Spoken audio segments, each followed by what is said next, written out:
AI flung the market around wildly this week as the market overreacted to small news and, in my opinion, ignored some much bigger news.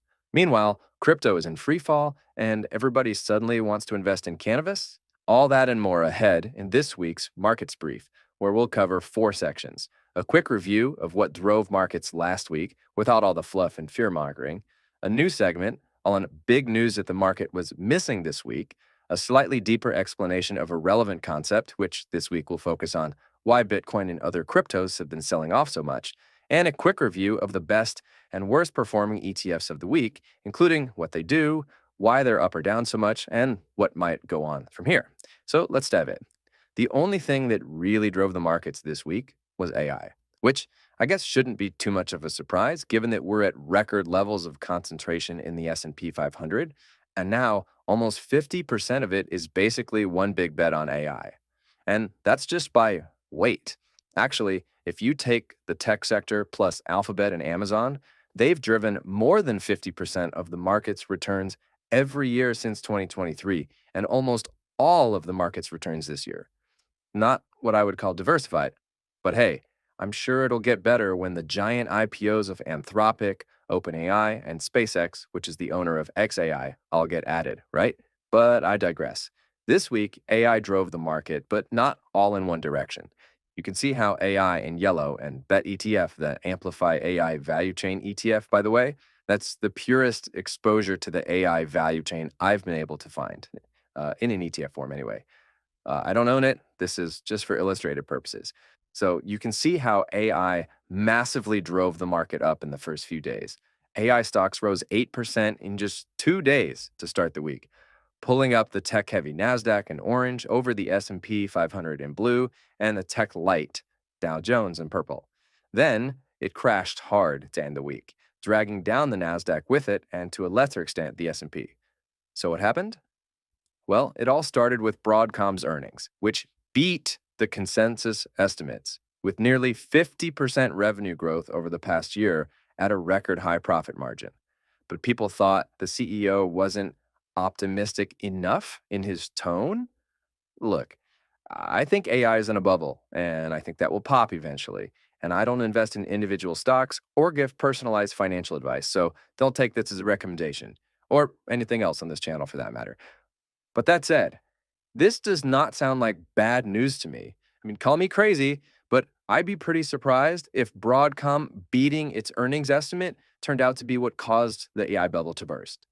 My guess is that the broader AI and tech sell-off that followed had more to do with a combination of short-term traders, a lot of leverage in the market toward that AI trade, big profits already, and new hot things to invest in, like the upcoming SpaceX IPO. That also might help explain some of the selling pressure we saw in crypto this week. Bitcoin is now down over 50% since its peak in October. And that brings us to our second section, a slightly deeper dive on a key topic in the market, which this week will explore why the heck crypto is down so much, my outlook from here, and how I think about it as part of a portfolio. To state this up front, I'm not an expert on crypto like I am in traditional investments like stocks and bonds, so take all of this with a grain of salt. But what I'm seeing online are things like cryptos being used as a funding source for AI and IPO investments. Maybe, but I doubt it's enough to drive the price down that much. I mean, Bitcoin alone has a market cap of over $1.25 trillion. SpaceX is only issuing $75 billion of stock, and I doubt the majority of buyers of that stock are funding it with crypto. I also hear people saying it's weakening because people think the dollar will be strong, which seems like it's stretched to me since Bitcoin isn't exactly an alternative to a savings account or a treasury bond. And even just looking at the last few quarters, we can see its price moves bear basically zero relationship to the strength of the dollar. The DXY is the main dollar index. Literally, just in the 4 quarters of 2025, we had all four possible combinations. In the fourth quarter, the dollar was strengthening while Bitcoin was weakening. In the third quarter, they both strengthened. In the second quarter, the dollar weakened, but Bitcoin was up over 30%. And in the first quarter, they were both weak. Before that, the dollar literally had its strongest quarter in 10 years, and Bitcoin rose almost 50%. So the argument that expectations of a strong dollar were the reason that Bitcoin fell doesn't really pass my smell test. And third, people say it's because Strategy, a failing tech company that remade itself into a proxy for Bitcoin, sold 32 Bitcoin last week, and then people fear that they'll sell many more. That's the most believable of the three to me. I'm not going to get into the ins and outs of any individual companies here, but I'll just put it this way. Sure, Strategy is a huge holder of Bitcoin, and if they liquidated all of them, it would be a lot of selling pressure and most likely send Bitcoin prices down further. And they certainly could sell more, and Bitcoin could keep falling. I have no idea. The challenge for me when evaluating Bitcoin is that there's really no fundamental value to it, so it's hard to say what will drive it or when or how much.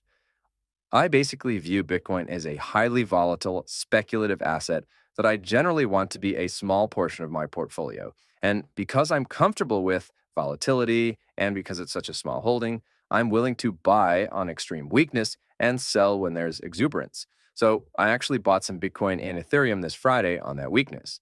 I have zero insight into what will happen in the short term, but I don't think that the market's demand for Bitcoin is going away forever just because Michael Saylor sold 32 Bitcoin to fund some dividend payments.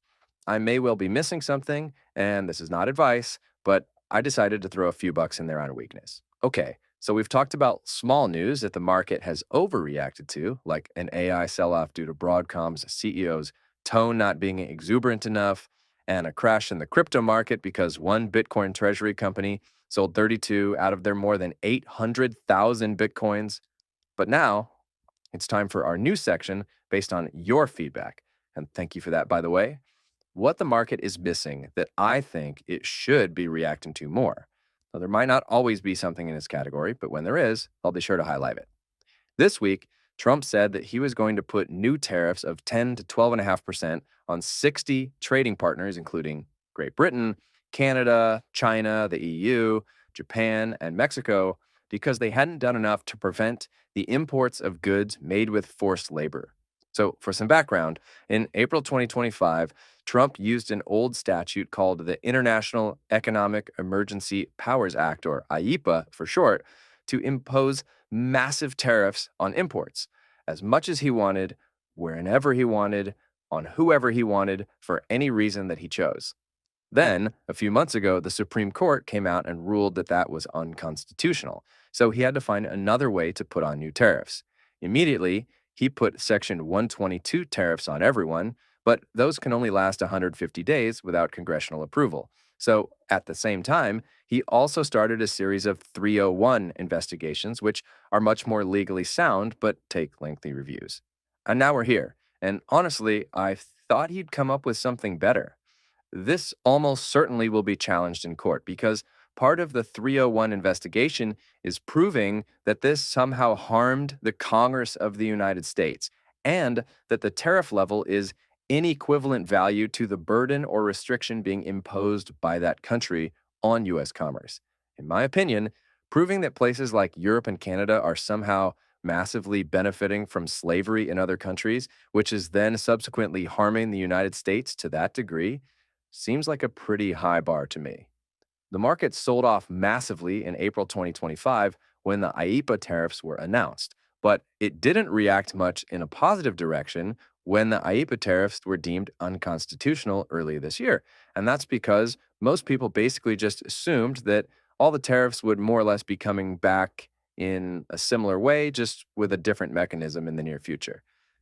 If this is the best the administration can come up with, and they're only even targeting 10 to 12.5% versus some of the IEPA tariffs, which were 30, 40, 50%, I think that is actually a really good outcome for Americans and American businesses that the market seems to be totally ignoring because it really only cares about AI right now. It's got the blinders on. And that brings us to our fourth section, idea generation, where we focus on some of the best and worst performing ETFs of the week, what they do, what's driving them, and what could be next in store for them. The weakest ETFs were all generally the ones focused on crypto. I don't focus on single stock ETFs in this section, and that also includes single crypto ETFs. It's not really an ETF. I mean, it's the ETF structure, but you could just go buy that crypto or that stock.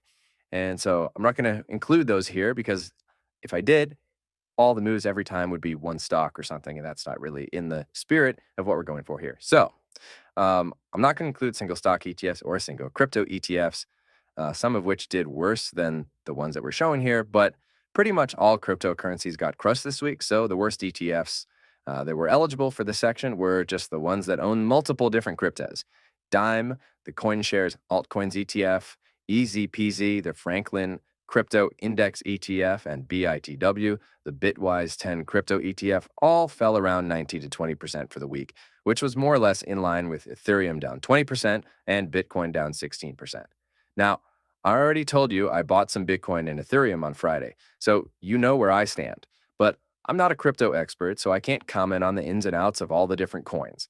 I can say that I wouldn't touch altcoins with a 10-foot ball, but there may well be great value there that I'm just not familiar with. I have no idea.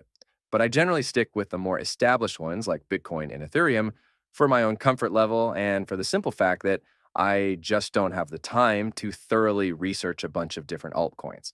Surprisingly, the best performing ETFs this week were generally all the ones focused on cannabis. MSOS, the Advisor Shares Pure Cannabis ETF, Weed, the Roundhill Cannabis ETF, and CMBS, the Amplify Cannabis ETF, all rallied around 9 to 12%. There were three main reasons for the rise. First, Trulieve announced that it had been approved to trade on the New York Stock Exchange, which made it the first U.S. cannabis company to list on a major U.S. stock exchange, which is a milestone for the industry. Second, a bunch of multi state operators, basically large cannabis companies, were added to Robinhood, so a lot of speculative traders gained access to them. And these are a lot of the largest holdings in the ETFs. If the stocks go up, the ETFs go up. And third, probably most importantly, is regulatory changes. Trump reclassified medical marijuana from Schedule 1 to Schedule 3 back in April, which helped start some of this momentum, but that was just the appetizer. The big potential news is scheduled for June 29th or shortly thereafter, when the DEA will hear a case to reclassify adult recreational use as Schedule 3 too. If that happens, then I think it could be a fundamental shift in the industry. This wouldn't mean full legalization, but a shift from Schedule 1 to Schedule 3 would basically mean that a prohibition that stopped cannabis companies from deducting certain business expenses would no longer apply, meaning they'd be a lot more profitable. The earlier shift in state-approved medical use also opened the doors for more scientific research on marijuana's benefits. No doubt, the move in April was a positive step, and a favorable drug ruling later in June or early in July would be another one. But long term, is weed a good investment? I'm not so sure. If it gets legalized, that would be huge, but I'm not sure when or if that will ever happen. Historically, these have not been very good investments. I actually have a friend who was an early entrant into the weed business and sold out a few years ago because he said the competition just got so great and the market had gotten so saturated that it was just becoming really hard to make a profit. These regulations will help with profitability if it means they can deduct more expenses, but it won't necessarily change the market saturation or hyper competition issues. As a long term investor, I'm not personally interested in investing here, but you're welcome to disagree with me on that. And I could certainly see how something like this might appeal to people who like to speculate around key market moving events like the June 29th hearing that's scheduled to get a ruling by July 15th at the latest. If that's your game and you decide to play, I wish you the best of luck.